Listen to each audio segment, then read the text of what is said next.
You know what I mean? And even just to go back a little bit, right? When you're a teenager and you're going back and forth from New York and you're over here in Toronto, when did you get that will to start rapping? Like, when did you get that rapping bug?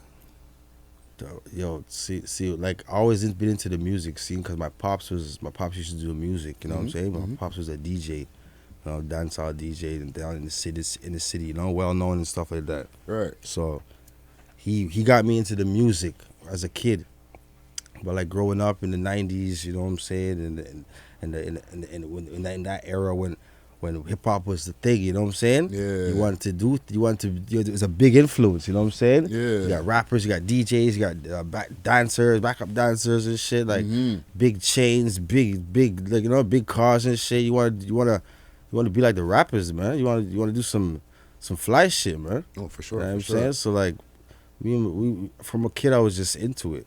Yeah. And then I've just been through my little ups and downs in my years, you know what I'm saying? Like incarceration and bullshit holding me back, you know what I'm saying?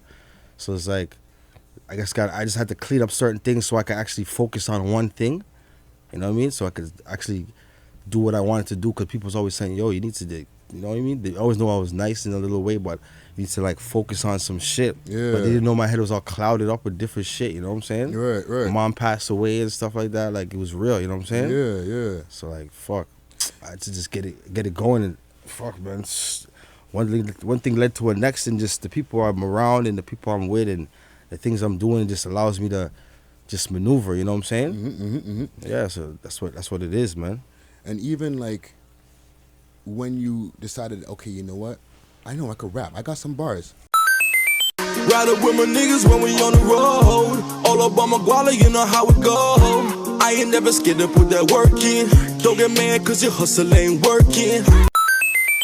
Who were you listening to back then? Like, Oh shit, I was listening to like bars wise, I was listening to like Fabulous, you know what I'm saying, Jada, Locks, you know what I'm saying, like Dipset, like, like, but like my true like idols like real talks, like Big Daddy Kane and shit like that, you know what I'm Okay. saying? To them times, like the Big Daddy style, the smooth operator shit, like 2-finger rings, you know what I mean? Box Yeah. cut, like that type of shit. You know what I'm saying? yeah.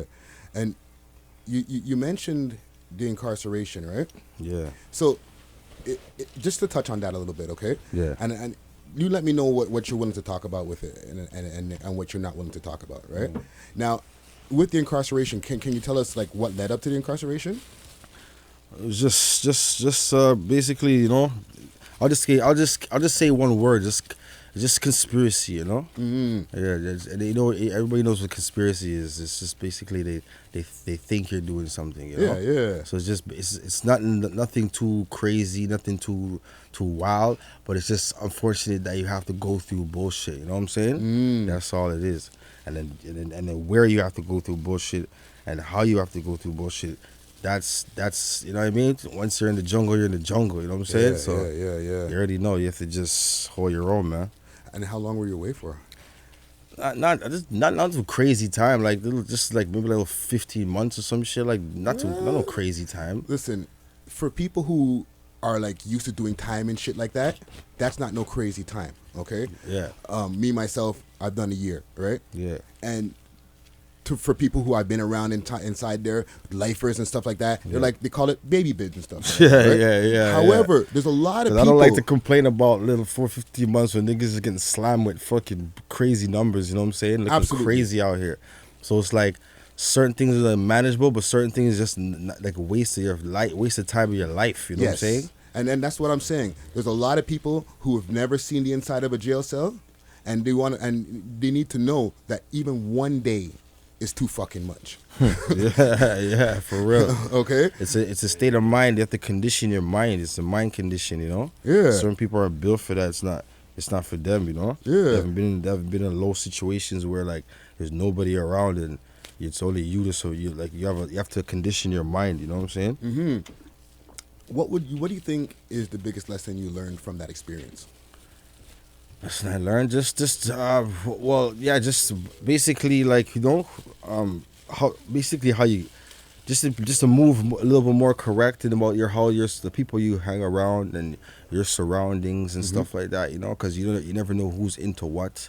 You know what I'm saying? Yeah. So as far as like your goals and stuff like that, if you're trying to do things and reach places, you want to have a clear mind, Yeah. You want to have a clean shoulder. Like you don't want to have like negative energy around you or anything that could draw you down or be your downfall. You know what I'm saying? Yeah. Just move a little correct. And then as far as inside, like you just figure out like who's around, who's there for you, who checks for you, who's actually like supporting anything you do, helping in any type of form of way. You feel me? So, back with music, right? With the amount of music that you've put out, and the amount of different accomplishments that you've made, right? Yeah. With the different songs that you've done, because you have a lot of different songs, right? Yeah. What do you think are, in your opinion, your best songs, right? Like, which 3 songs would you tell people you need to check for that for somebody who isn't already a fan of yours? Yeah. Okay. Well, first I would say, my first slammer that I put out in the streets was "Gamble with My Life." I gamble with my life every day, every day. I gamble with my life every day, every day. I gamble with my life every day. Exactly, "Gamble My Life." That was the first one that got the ball rolling. You feel me? Yeah. And that one didn't. I would say like I would still perform that one out on the road places. Okay. Like if I got anywhere that didn't hear that song, I'd definitely play that song for people because it's a high intensity song. People could relate to it. You know what I mean? And it's Six Up, Slinks' favorite song, you know what I'm saying? Shout out Slinks, yeah. Shout out Slinks, Six Up, keep six clothing, you know what I'm saying? Go follow the boy, you know what I mean? But yeah, that song set the tone, set the pace. Yeah. You know what I mean? I would say first. Second, I'll probably say Boy. You know what I mean? The one that I did in Jamaica. That song's like has a nice little melodic melodic sound to it, you know? Yeah. It's a nice flow too, like, you know what I mean? Like that people like that flow a lot when I perform that a lot too. Yeah. You know? And probably third. You asked me 3, right? Yeah. Third, let me see, probably Sticky. My niggas, they riding with me. Shippy, risky, all or nothing, I rep my city. Saucing, drippy, made it off of that dusty digi. 50, 100 niggas, we all get busy. I said the one right now, you know what I mean? Sticky, you feel me? Yeah. All my niggas, they riding with me. You know what I'm saying? I shot that in New York. That was wild. You know what I mean? Harlem. Shout out Harlem. You know what I mean? Caps USA. You know what I mean? Shout out Caps USA. But yeah, I was on 125th. I was on 140th at Lenox. You know what I'm saying? By the Big L's murals shooting that. Yeah. Shout out kind of videos, man. I was around, man. I was out there, man. Yeah.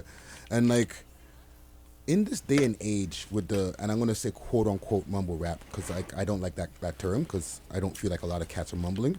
But in this age where people are less lyrical, let's say, okay, do you find it a struggle to be able to push raps that are on a more lyrical vibe? For me, like good music, good music is good music, you know.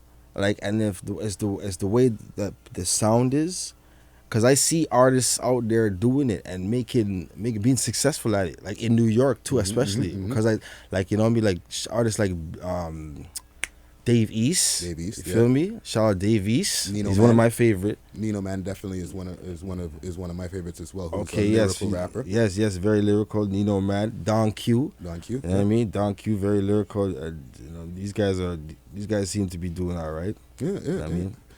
And even like you got a lot of music on Apple, Spotify. You have so as far as albums, right? One that came out in 2017.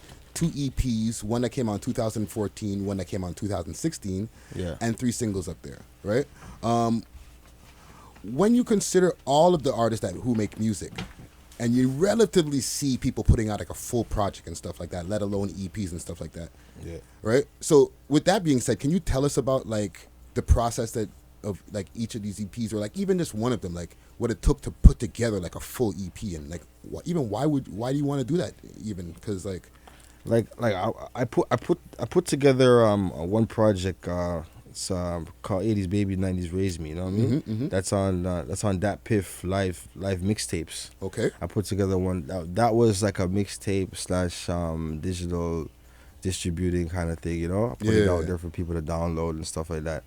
But I haven't released one out just yet because I want to put it out the right way. You know what I'm saying? So like, but the most I'd probably give out right now is like a small EP because it's been a while and people want to hear like a collective album by me. You know what I'm saying? But I'm looking for the right person to collab with.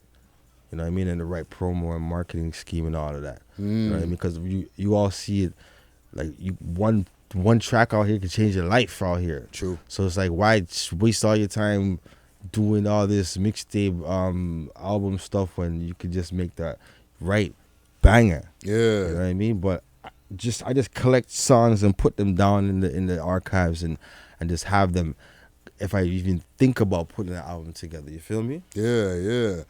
And even like speaking like of different singles and stuff like that, right?